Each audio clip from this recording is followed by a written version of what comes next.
ଏହି ଅଦ୍ଭୁତ କାହାଣୀର ଆରମ୍ଭ ସେତେବେଳେ ହେଲା ଯେଉଁ ସମୟରେ ସୁନସାନ ଆଟଲାଣ୍ଟିକ୍ ଓସନ୍ ମଧ୍ୟରେ ଗୋଟେ ବ୍ରିଟିଶ ମାର୍ଚେଣ୍ଟ ଜାହାଜ ଯାତ୍ରା କରୁଥିଲା। ସେହି ଜାହାଜର କ୍ୟାପ୍ଟେନର ଧ୍ୟାନ ବହୁତ ଦୂରରେ ଛିଡ଼ା ହୋଇଥିବା ଗୋଟେ ଜାହାଜ ଉପରକୁ ଗଲା, ଯାହା ନା ଆଗକୁ ବଢ଼ୁଥିଲା ନା ତାଙ୍କ କୌଣସି ସିଗ୍ନାଲର ଜବାବ ଦେଉଥିଲା। ପାଖକୁ ଯାଇ ଜଣାପଡ଼ିଲା କି ଏହି ଜାହାଜ ଏହି ସୁନସାନ ସମୁଦ୍ର ଭିତରେ ଲହରୀମାନଙ୍କ ସାହାରାରେ ଛିଡ଼ା ହୋଇଛି। ଆଶ୍ଚର୍ଯ୍ୟର କଥା ଏହା କି ସେହି ଜାହାଜ ଭିତରେ ଜାହାଜ କର୍ମୀମାନଙ୍କର କପଡ଼ା, ଖାଦ୍ୟ ଓ ଜିନିଷପତ୍ର ସେମିତି ଥିଲା। ଯଦି କିଛି ନଥିଲା, ସେ କେବଳ ସେହି ଜାହାଜର କର୍ମଚାରୀ, ଯାହାକି କୌଣସି କାରଣ ନଥାଇ ସେଠୁ ଅଦୃଶ୍ୟ ହୋଇଯାଇଥିଲେ। ଏ ହେଉଛି ମେରୀ ସିଲେଷ୍ଟରର ସେହି କାହାଣୀ, ଯିଏ ବିଗତ 150 ବର୍ଷରୁ ଇତିହାସକାରଙ୍କୁ ଚିନ୍ତାରେ ପକାଇ ରଖିଛି। ସେହି ରହସ୍ୟ ଯାହା ସମୁଦ୍ର ବ୍ୟତୀତ ଆଉ କେହି ଜାଣିନାହାନ୍ତି। ଦର୍ଶକ ବନ୍ଧୁ, ପୁଣି ଥରେ ସ୍ୱାଗତ ଆପଣଙ୍କ ଆମର ଏହି ଚ୍ୟାନେଲରେ। ଏହି ଜାହାଜକୁ 1861ରେ କାନାଡ଼ାରେ ତିଆରି କରାଗଲା, ଆଉ ସେହି ସମୟରେ ତାହାର ନାମ ଆମାଜନ ରଖାଯାଇଥିଲା। ତାହାର ଯାତ୍ରାର ଆରମ୍ଭ କାଳରେ ସେ ଛୋଟ ବଡ଼ ଦୁର୍ଘଟଣାର ଶିକାର ମଧ୍ୟ ହୋଇଥିଲା।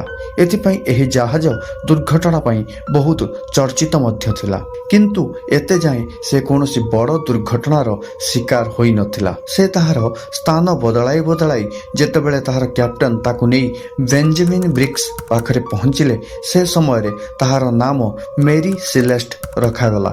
ଏହା ନ୍ୟୁୟର୍କର 7 ନଭେମ୍ବର 1872ର ଏକ ନିୟମିତ ଦିନ ଥିଲା। ମେରୀ ସିଲେଷ୍ଟ ନାମୀ ଏହି ଜାହାଜ ତାହାର ବନ୍ଦରରେ ଛିଡ଼ା ହୋଇଥିଲା ଓ ସେଥିରେ ଜିନିଷପତ୍ର ଚଢ଼ାଯାଉଥିଲା। ମେରୀ ସିଲେଷ୍ଟରେ ଇଥନଲର 1700 ଗ୍ୟାଲନ ଆଲକୋହଲ, ଯାହାକି ପିଇବା ପାଇଁ ନୁହଁ ଇଣ୍ଡଷ୍ଟ୍ରିଆଲ ୟୁଜ୍ ପାଇଁ ଏହାର ବ୍ୟବହାର ହୋଇଥାଏ। ଏହିସବୁ ଇଥନଲ ଗ୍ୟାଲନକୁ ନେଇ ଏହି ଜାହାଜ ନ୍ୟୁୟର୍କରୁ ଇଟାଲୀର ସହର ଜେନୁଆ ପର୍ଯ୍ୟନ୍ତ ବଜରିଆ ଆଟଲାଣ୍ଟିକ୍ ଓସନ୍କୁ ନେଇକରି ଯାଉଥିଲା। ଏହି ଜାହାଜରେ କେବଳ 10 ଜଣ ଲୋକ ଥିଲେ, ଯେଉଁଥିରେ ସେହି ଜାହାଜର କ୍ୟାପ୍ଟେନ ବେଞ୍ଜାମିନ ସ୍ପୋନର ବ୍ରିକ୍ସ, ତାଙ୍କ ପତ୍ନୀ ଓ ତାଙ୍କ 2 ବର୍ଷର ଝିଅ ସହିତ 7 ଜଣ କ୍ରିଉ ମେମ୍ବର ମଧ୍ୟ ଥିଲେ। ଯାତ୍ରା ଆରମ୍ଭ କରିବା ପୂର୍ବରୁ ଜାହାଜରେ କିଛି ବି ପ୍ରୋବ୍ଲେମ୍ ନଥିଲା, ସେଥିପାଇଁ ସେ ଡେରି ନ କରି ଶୀଘ୍ର ନିଜ ଯାତ୍ରା ପଥରେ ଆଗେଇ ଚାଲିଲେ। ଏହି ଯାତ୍ରା ପାଖାପାଖି 7500 କିଲୋମିଟର ଲମ୍ବା ଥିଲା, ଆଉ ନର୍ମାଲି ସେହି ସମୟରେ ଏତେ ବଡ଼ ଯାତ୍ରା କରିବାରେ କିଛି ଦିନ ନୁହେଁ କିଛି ସପ୍ତାହ ଲାଗିଯାଉଥିଲା। ଆଉ ସେ ସମୟରେ GPS କିମ୍ବା କୌଣସି ଆଡ଼ଭାନ୍ସ କମ୍ୟୁନିକେସନର ମଧ୍ୟ ସୁବିଧା ନଥିଲା, ଯାହାଦ୍ୱାରା କ୍ୟାପ୍ଟେନଙ୍କ ସହିତ ସମ୍ପର୍କ ସ୍ଥାପନ କରାଯାଇପାରିବ। ମେରୀ ସିଲେଷ୍ଟକୁ ନ୍ୟୁୟର୍କରୁ ବାହାରିବାର 3 ସପ୍ତାହ ବିତିଯାଇଥିଲା। ସୂଚନା ଅନୁଯାୟୀ ଏବେ ତାକୁ ଜେନୁଆର ବନ୍ଦରରେ ପହଞ୍ଚିଯିବାର ଥିଲା, କିନ୍ତୁ ଏତେ ସମୟ ବିତିଗଲା ପରେ ମଧ୍ୟ ମେରୀ ସିଲେଷ୍ଟର କିଛି ପତା ନଥିଲା। କିନ୍ତୁ ନ୍ୟୁୟର୍କରୁ ମେରୀ ସିଲେଷ୍ଟର ପରେ ବାହାରିଥିବା ଜାହାଜ ସବୁ ଏବେ ଜେନୁଆ ବନ୍ଦରରେ ପହଞ୍ଚିବା ଆରମ୍ଭ କରିଦେଇଥିଲେ। ଏବେ ଚିନ୍ତା ବଢ଼ିବାରେ ଲାଗିଲା କି ମେରୀ ସିଲେଷ୍ଟ ଏତେ ସପ୍ତାହ ବିତିଗଲା ପରେ ମଧ୍ୟ ତା ଲକ୍ଷ୍ୟସ୍ଥଳରେ କାହିଁକି ପହଞ୍ଚିଲାନି। ମେରୀ ସିଲେଷ୍ଟ ଯିବାର 10 ଦିନ ପରେ ଆଉ ଏକ ବ୍ରିଟିଶ ଜାହାଜ ନ୍ୟୁୟର୍କରୁ ବାହାରି ଏହି ରାସ୍ତାରେ ଜିବ୍ରାଲଟର ପର୍ଯ୍ୟନ୍ତ ଯିବାର ଥିଲା। ଇଏ ଡିଗ୍ରିଟିଆ ନାମୀ ବ୍ରିଟିଶ ମାର୍ଚେଣ୍ଟ ଜାହାଜ ଥିଲା, ଯିଏ ବହୁତ ସପ୍ତାହ ପରେ 4 ଡିସେମ୍ବର 1872 ଏଜୋର ଆଇଲାଣ୍ଡ ପାଖରେ ପହଞ୍ଚିଥିଲା। ଇଏ ହେଉଛି ସେହି ସ୍ଥାନ ଯେଉଁଠି ନୀଳ ଆକାଶ ଆଉ ସମୁଦ୍ର ଛଡ଼ା କିଛି ଦୃଶ୍ୟ ହୋଇନଥାଏ। ସେଠି କ୍ୟାପ୍ଟେନକୁ ବହୁତ ଦୂରରୁ ସମୁଦ୍ରରେ ଗୋଟେ ଜାହାଜ ଛିଡ଼ା ହୋଇଥିବାର ଦେଖାଯାଏ। କ୍ୟାପ୍ଟେନ ନୋଟିସ୍ କଲେ କି ସେହି ଜାହାଜ ପାଣିରେ ଆଗକୁ ନ ବଢ଼ି ସେହି ଗୋଟିଏ ସ୍ଥାନରେ ଛିଡ଼ା ହୋଇ ରହିଛି। ସମୁଦ୍ର ମଧ୍ୟରେ ଏହି ଦୃଶ୍ୟ ଦେଖି କ୍ୟାପ୍ଟେନକୁ ସନ୍ଦେହ ହେଲା, ଆଉ ସେ ଦୂରରୁ ହିଁ ତାକୁ ବହୁତ ସିଗ୍ନାଲ ଦେଲେ। କିନ୍ତୁ ଯେତେବେଳେ ସେ ପାଖରୁ କିଛି ସିଗ୍ନାଲ ନ ମିଳିଲା, ତ କ୍ୟାପ୍ଟେନ ସେହି ଜାହାଜ ପାଖକୁ ଯିବାର ନିର୍ଣ୍ଣୟ କଲେ। ପାଖକୁ ଯିବା ପରେ ଜଣାପଡ଼ିଲା କି ସେ ଆଉ କାହାର ଜାହାଜ ନୁହେଁ, ବରଂ କ୍ୟାପ୍ଟେନଙ୍କ ସାଙ୍ଗଙ୍କ ଜାହାଜ ମେରୀ ସିଲେଷ୍ଟ ନାମୀ ଜାହାଜ ଥିଲା, ଯାହାକୁ ନ୍ୟୁୟର୍କରୁ ବାହାରିବା ପ୍ରାୟ 1 ମାସ ବିତିଯାଇଥିଲା। ମେରୀ ସିଲେଷ୍ଟ ଜିବ୍ରାଲ ଠାରୁ 1800 କିଲୋମିଟର ଦୂର ଆଟଲାଣ୍ଟିକ୍ ଓସନରେ ଏକାକୀ ଛିଡ଼ା ହୋଇଥିଲା। ସେଥିରେ କୌଣସି ପ୍ରକାରର ହଲଚଲ ନଥିଲା।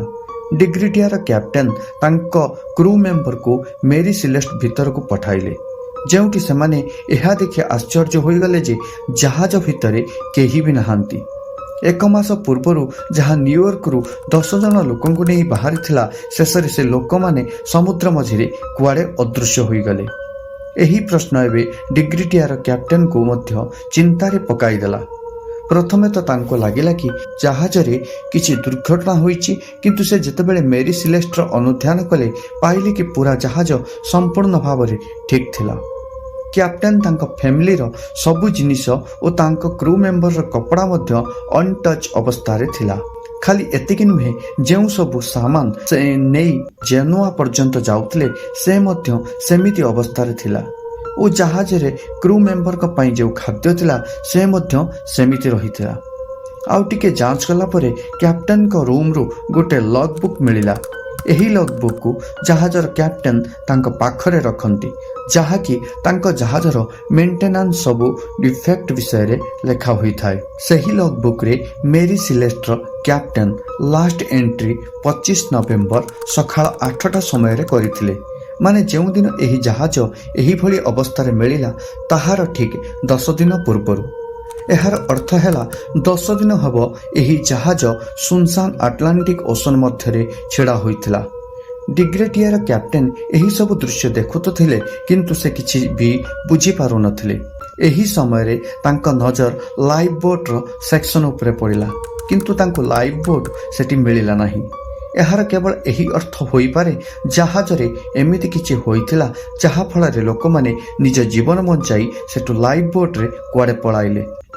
କ୍ୟାପ୍ଟେନଙ୍କ କେବିନ୍ରେ ନେଭିଗେସନର ଉପକରଣ ମଧ୍ୟ ଗାୟବ ଥିଲା, ଆଉ ତାଙ୍କ ବେଡ୍ ତଳେ ଏକ ଖଣ୍ଡା ମଧ୍ୟ ତା କଭରରେ ବନ୍ଦ ହୋଇ ପଡ଼ିଥିଲା, ଯାହା ଏହାର ଉଦାହରଣ କି ଜାହାଜରେ କୌଣସି ପ୍ରକାରର ଆକ୍ରମଣ ହୋଇନାହିଁ। ନହେଲେ ଖଣ୍ଡା ସେହି କଭର ଭିତରୁ ବାହାର ହୋଇଥାନ୍ତା, ନହେଲେ ସେଠି ମିଳିନଥାନ୍ତା। ଲଗ୍ବୁକ୍ ସହିତ ବହୁତ ଗୁଡ଼ାଏ ଡକୁମେଣ୍ଟ ମଧ୍ୟ ସେଠି ଥିଲା। ଆହୁରି ଗୋଟେ ଜିନିଷକୁ ମଧ୍ୟ ନୋଟିସ୍ କରାଗଲା, ଜାହାଜର ପ୍ରତ୍ୟେକ କେବିନ୍ ଓଦା ଥିଲା, ଆଉ କେଉଁ କେଉଁ ସ୍ଥାନରେ 1.5-2 ଫୁଟର ପାଣି ମଧ୍ୟ ଜମିଥିଲା। କିନ୍ତୁ ସେ ଏତେ ମାତ୍ରାରେ ନଥିଲା କି ସେ ଏହି ଜାହାଜକୁ ବୁଡ଼ାଇ ପାରିବ। ଏଠି ଆପଣଙ୍କୁ କହି ରଖୁଛୁ କି ଇଣ୍ଟରନ୍ୟାସନାଲ ସାଲଭେଜ ଲ ଅନୁସାରେ ଯଦି କେହି ବି କୌଣସି ଜାହାଜର ରେସ୍କ୍ୟୁ କରିବେ ତାହେଲେ ତାଙ୍କୁ ଜାହାଜର ଭ୍ୟାଲ୍ୟୁର ହିସାବରେ ପୁରସ୍କାର ଦିଆଯିବ। ଏହି ଲର ଫାଇଦା ନେବା ଉଦ୍ଦେଶ୍ୟରେ ଡିଗ୍ରେଟିଆର କ୍ୟାପ୍ଟେନ ମେରି ସିଲେଷ୍ଟକୁ ନେଇ ଜିବ୍ରାଲ ପର୍ଯ୍ୟନ୍ତ ଗଲେ, ଯେଉଁଠି ଅଥରିଟି ତାକୁ ସେତେ ଯାଏଁ ନିଜ ପାଖରେ ରଖିଲେ ଯେତେ ଯାଏଁ କୋର୍ଟର ଶୁଣାଣି ସମ୍ପୂର୍ଣ୍ଣ ହୋଇନଗଲା। କୋର୍ଟ ନିଜ ତରଫରୁ ଇନଭେଷ୍ଟିଗେସନ କଲା, କିନ୍ତୁ ବହୁତ ଅନୁସନ୍ଧାନ ପରେ ମଧ୍ୟ କିଛି ବି କାରଣ ଜଣାପଡ଼ିଲା ନାହିଁ। ଯେତେବେଳେ କୋର୍ଟ ଏହି ଅନୁସନ୍ଧାନରେ କିଛି ପାଇଲା ନାହିଁ ତ ଲୋକମାନେ ବହୁତ ପ୍ରକାର ଷ୍ଟୋରି ବନାଇବାକୁ ଆରମ୍ଭ କଲେ। କିଛି କହିଲେ କି ଆକାଶର କିଛି ଶକ୍ତି ମେରି ସିଲେଷ୍ଟ ଲୋକଙ୍କୁ ନେଇଗଲା, ଆଉ କିଛି କହିଲେ କି ସମୁଦ୍ରର କୌଣସି ରାକ୍ଷସ ୟାଙ୍କୁ ମାରିଦେଇଛି। ଏହି ସବୁ ମନଗଢ଼ା କାହାଣୀ ମଧ୍ୟରେ ଗୋଟେ କଥା ସତ୍ୟ ଥିଲା, ମେରି ସିଲେଷ୍ଟ ଯେବେଠୁ ବନିଥିଲା ସେବେଠୁ ତାହା ସହିତ ଦୁର୍ଘଟଣାମାନ ଲାଗି ରହିଥିଲା। ଥରେ ସେ ଅନ୍ୟ ଏକ ଜାହାଜ ସହିତ ଧକ୍କା ହେଲା, କିନ୍ତୁ ଛୋଟ ଧକ୍କା ପରେ ମଧ୍ୟ ଏହା ବୁଡ଼ିଗଲା। ପୁଣି ମେରି ସିଲେଷ୍ଟ ଯେତେବେଳେ ରିପେୟାର ପାଇଁ ବନ୍ଦରକୁ ଅଣାଗଲା ତ ରିପେୟାର ପୂର୍ବରୁ ହିଁ ସେହି ଜାହାଜରେ ନିଆଁ ଲାଗିଗଲା। ଥରେ ଯାତ୍ରା ଆରମ୍ଭ ପୂର୍ବରୁ ହିଁ ଏହାର କ୍ୟାପ୍ଟେନଙ୍କ ଶରୀର ଅସୁସ୍ଥ ହେଲା ଓ ତାହାର ଡେଥ୍ ମଧ୍ୟ ହୋଇଗଲା। ଏହିସବୁ କଥାରୁ ଲୋକମାନେ ଏହା ମାନିଲେ କି ମେରି ସିଲେଷ୍ଟ ଉପରେ କୌଣସି ଆତ୍ମାର ପ୍ରକୋପ ଅଛି, ଯାହା ଫଳରେ ଏହି ପ୍ରକାରର ବଡ଼ ଦୁର୍ଘଟଣା ହୋଇଛି। ଆଉ ସେବେଠୁ ମେରି ସିଲେଷ୍ଟକୁ ଘୋଷ୍ଟ ଶିପ୍ ବୋଲି ଟାଇଟଲ ମଧ୍ୟ ଦିଆଗଲା। କିନ୍ତୁ ସେଦିନ ଯାହା ହୋଇଥିଲା ତା ଉପରେ କିଛି ଥିଓରି ଅଛି, ଯାହା ଉପରେ ଗୋଟେ ଗୋଟେ କରି ନଜର ପକାଇବା। ପ୍ରଥମ ଥିଓରି ହେଉଛି ବିଶ୍ୱାସଘାତକତା। କେତେ ଲୋକଙ୍କର ଧାରଣା ହେଉଛି କି ଡିଗ୍ରେଟିଆର କ୍ୟାପ୍ଟେନ ହିଁ ମେରି ସିଲେଷ୍ଟର ସମସ୍ତ ଲୋକଙ୍କୁ ମାରି ସାଲଭେଜ ଲ ପୁରସ୍କାର ପାଇବା ପାଇଁ ଏହିସବୁ ନାଟକ କରିଥିଲେ। କିନ୍ତୁ ଭାବିବାର କଥା ଏହା କି ଯଦି ଏମିତି କିଛି ହୋଇଥାନ୍ତା ତ ଜାହାଜ ଭିତରେ କେଉଁଠି ନା କେଉଁଠି ସେଭଳି କିଛି ତଥ୍ୟ ମିଳିଥାନ୍ତା। ଏମିତି ବି ହୋଇପାରେ କି ଡିଗ୍ରେଟିଆର କ୍ୟାପ୍ଟେନ କିଛି ବି ସୁରାଗ ଛାଡ଼ିଲେନି, ସବୁ ଚିହ୍ନକୁ ଲିଭାଇ ଦେଲେ, ବା ହୋଇପାରେ ଏହି ଥିଓରି ହିଁ ଭୁଲ। ଦ୍ୱିତୀୟ ଥିଓରି ବହୁତ ହିଁ ରୋମାଞ୍ଚ କି ଜାହାଜରେ 1700 ଗ୍ୟାଲନ ଆଲକୋହଲ ରଖାଯାଇଥିଲା। କିନ୍ତୁ ଯେତେବେଳେ ଏହି ଜାହାଜକୁ ଅଥରିଟିଙ୍କ ପାଖକୁ ଅଣାଗଲା ଏହା ଭିତରୁ 9ଟି ଗ୍ୟାଲେନ୍ ଖାଲି ଥିଲା। ଏମିତି ବି ହୋଇପାରେ କି କିଛି ଆଲକୋହଲ ଗ୍ୟାଲେନ୍ରେ ବିସ୍ଫୋରଣ ହୋଇଛି, ଯାହାଫଳରେ କ୍ରୁ ମେମ୍ବର ଲାଇଫ୍ ବୋଟ୍ରେ ବସି କୁଆଡ଼େ ପଳାଇ ଯାଇଛନ୍ତି। କିନ୍ତୁ ଯେଉଁଠି ଏହି ଗ୍ୟାଲେନ୍ ସବୁ ଥିଲା ସେଠି ବିସ୍ଫୋରଣ କି ନିଆଁ ଲାଗିବାର କିଛି ବି ଚିହ୍ନ ନଥିଲା। ତୃତୀୟ ଥିଓରିରେ ଏହି କଥା ସାମ୍ନାକୁ ଆସେ କି ହୋଇପାରେ ଜାହାଜ ସମୁଦ୍ରୀ ତୁଫାନରେ କ୍ଷତିଗ୍ରସ୍ତ ହେଲା, ଯାହାଫଳରେ ଜାହାଜରେ ପାଣି ପଶିବା ଆରମ୍ଭ ହେଲା। ସେଥିପାଇଁ ଜାହାଜର କ୍ୟାପ୍ଟେନ୍ ଜାହାଜକୁ ଖାଲି କରି ଛୋଟ ଲାଇଫ୍ ବୋଟ୍ରେ ବସି ଏଠାରୁ ଚାଲିଗଲେ। ଆଉ ଏତେ ଛୋଟ ଲାଇଫ୍ ବୋଟ୍ ସମୁଦ୍ରର ଭୟାନକ ତୁଫାନର ସାମ୍ନା କରି ନ ପାରି ବୁଡ଼ିଗଲା, ଯାହାଫଳରେ ସମସ୍ତେ ପାଣିରେ ବୁଡ଼ି ନିଜ ଜୀବନ ହରାଇ ବସିଛନ୍ତି। ଆଉ ଏହି ଥିଓରି ବହୁତ ମାତ୍ରାରେ ସତ ପ୍ରତୀତ ହେଉଥିଲା, କିନ୍ତୁ ଇଏ ମାତ୍ର ଏକ ଥିଓରି ହିଁ ଥିଲା। ଥିଓରି ତ ବହୁତ ଥିଲା, କିନ୍ତୁ ଏହି ଥିଓରି କୌଣସି ସବୁତ ସହିତ ମ୍ୟାଚ୍ କରୁନଥିଲା। 150 ବର୍ଷର ଅବଧି ବିତିଗଲା ପରେ ମଧ୍ୟ ଏହି ମିଷ୍ଟ୍ରିକୁ ଆଜି ଯାଏଁ ସମାଧାନ କରି ହୋଇନାହିଁ। ମେରୀ ସିଲେଷ୍ଟ ସହିତ କ'ଣ ହୋଇଥିଲା, ଆଉ କ୍ୟାପ୍ଟେନ୍ କେଉଁ ପରିସ୍ଥିତିରେ ଜାହାଜକୁ ଛାଡ଼ିଲେ, ଆଉ ସେମାନେ ସମସ୍ତେ କୁଆଡ଼େ ଚାଲିଗଲେ, ଏହି ବାକ୍ୟକୁ ଆଜି ଯାଏଁ କେହି ବି ସମାଧାନ କରିପାରିଲେ ନାହିଁ। ଏହି ରାଜ ବି ବେଞ୍ଜାମିନ୍ ବ୍ରିଗ୍ସଙ୍କ ସହିତ ଚାଲିଗଲା। ଆଶା କରୁଛୁ କି ଆମ ଦ୍ୱାରା ପ୍ରସ୍ତୁତ ଏହି ଭିଡ଼ିଓକୁ ଆପଣମାନେ ବହୁତ ପସନ୍ଦ କରିବେ। ଯଦି ଭିଡ଼ିଓଟି ଭଲ ଲାଗିଛି ତ ଭିଡ଼ିଓକୁ ଗୋଟେ ଲାଇକ୍ ଓ ଚ୍ୟାନେଲକୁ ସବସ୍କ୍ରାଇବ୍ କରିବାକୁ ଭୁଲିବେ ନାହିଁ। ଆଜି ପାଇଁ ଏତିକି, ନମସ୍କାର।